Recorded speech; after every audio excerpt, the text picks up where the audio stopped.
अली कोहली ने मुझे धोखा दिया और इस बात ने मुझे सबसे ज़्यादा अफ़ेक्ट किया है। जी हाँ, कुछ ऐसा ही खुलासा किया है पवित्रा पुनिया ने अली कोहली को लेकर। क्या है पूरी खबर, चलिए आपको बताती हूँ इस वीडियो में। नमस्कार, मैं हूँ ज्योति पाठक और आप देख रहे हैं फीफा फूड्स। भाई, बिग बॉस सीज़न 14 तो खत्म हो चुका है, लेकिन बिग बॉस सीज़न 14 को लेकर बातें खत्म होने का नाम नहीं ले रही है। आपको बताना चाहूँगी, पवित्र पुनिया बतौर कंटेस्टेंट एंट्री मारी थी उन्होंने घर में और बहुत अच्छा खेला था। स्ट्रॉन्ग और फियरलेस तरीके से उन्होंने अपनी जर्नी को कंप्लीट किया था। जितने भी दिन तक वो रही, वो बहुत ही अपने मुद्दे पर खड़ी रही। और स्पेशली सबसे बड़ी बात, एजाज खान उनको मिले हैं, जो कि अभी भी दोनों साथ में, दोनों की जोड़ी लोगों को बहुत ज़्यादा पसंद आ रही है। लेकिन बाहर आने के बाद उनसे जब पूछा गया एली गोनी को लेकर, तो उन्होंने कई सारी बातें कही। उन्होंने ये भी कहा है कि मुझे कोई नहीं तोड़ सकता, लेकिन मुझे मेरे जो अपने हैं वो तोड़ सकते हैं। और कुछ ऐसा ही हुआ था बिग बॉस के घर में।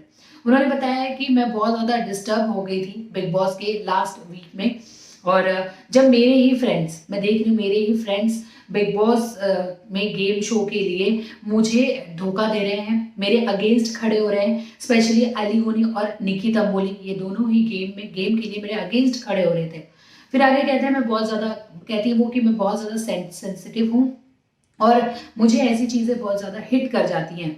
फिर वो कहती है कि मुझे, मैं जानती हूँ कि ये शो है, गेम शो है, कोई आपका नहीं रहता, लेकिन शो के लिए आपके दोस्त आपसे आपके अगेंस्ट हो जाए, आपके अगेंस्ट चीज़ें करने लगे। निक्की की अगर बात की जाए तो निक्की कविता कौशिक के साथ हो गई थी। दूसरी तरफ एली गोनी जास्मिन वसीम के साथ हो गए थे।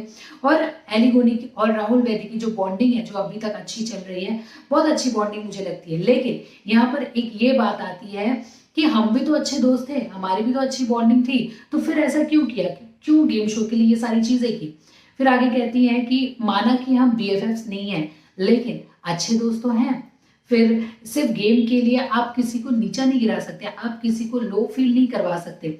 और उन्होंने भी कहा कि बहुत सारी डिफिकल्ट चीज़ें आई, मैंने कोशिश की संभालने की अपने तरफ से हम दोनों के रिश्ते को। लेकिन मैं समझ रही हूँ, लेकिन सामने वाला भी तो वो समझना चाहिए ना, सामने वाले को भी अंडरस्टैंडिंग होनी चाहिए रिश्तों को संभालने की। और उसके एक्शंस कहीं ना कहीं दिखा रहे थे कि वो नहीं चाहता कि चीज़ें अच्छी हो। आगे वो कहते हैं कि मुझे पता है ये गेम है और गेम के लिए सब कर रहे हैं। आफ्टर ऑल जो कंटेंट है वही किंग है।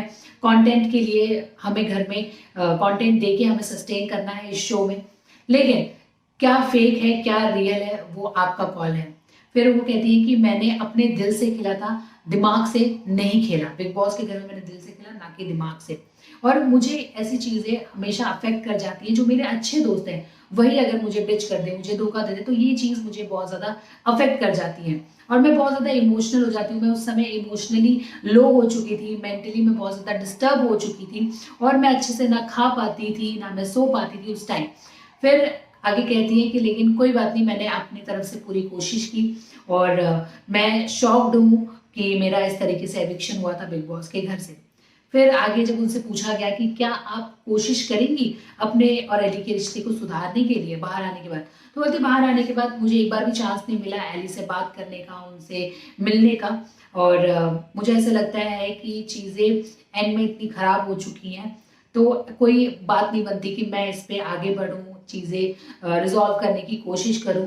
क्योंकि एक बार जो चीज़ें बिगड़ जाती वो बिगड़ जाती हैं और सब जानते हैं कि क्या कुछ हुआ था और एंड में कैसी चीज़ें हम दोनों के अगेंस्ट गई। फिर वो कहती हैं कि सब जानते हैं, टास्क में सबने देखा। तो कई सारी बातें उन्होंने बताई हैं अपने और एलिगोनी को लेकर। और मेरी अगर मिस्टेक होती तो मैं ज़रूर जाके उनसे माफ़ी मांगती। लेकिन अगर आपने कुछ किया ही नहीं है, आपकी कोई गलती ही नहीं है, तो सिर्फ चीज़ें सॉल्व करने के लिए आप जाके सॉरी नहीं बोल सकते हो। और मैं डेफिनेटली अपने दोस्त को रिस्पेक्ट करती हूँ, वो मेरा, मैं उसके लिए विश करती हूँ कि उसके साथ हमेशा हर चीज़ अच्छी हो और वो हमेशा आगे बढ़े। और मैं, लेकिन जो चीज़ खराब हो चुकी है वो खराब हो चुकी है, उसके लिए मैं कुछ नहीं कर सकती। मैं नहीं चाहती थी कि चीज़ें खराब हो। फिर आगे कहती कि मैं निक्की तंबोली से मेरी बातें होती हैं, हम अच्छे टर्म्स में हैं और ये सारी, वो अच्छी लड़की है और एक अच्छी इंसान है। तो निक्की तंबोली को उन्होंने लेके ये सारी बातें की। लेकिन अली गोनी से फिलहाल कोई चांस नहीं है कि उनके रिश्ते सुधर सके। इन सारी बातों को लेकर आपका क्या रिएक्शन है, हमें ज़रूर बताइए कमेंट सेक्शन में और देखते रहिए फीफा फूड्स इसी तरीके की खबरों के लिए।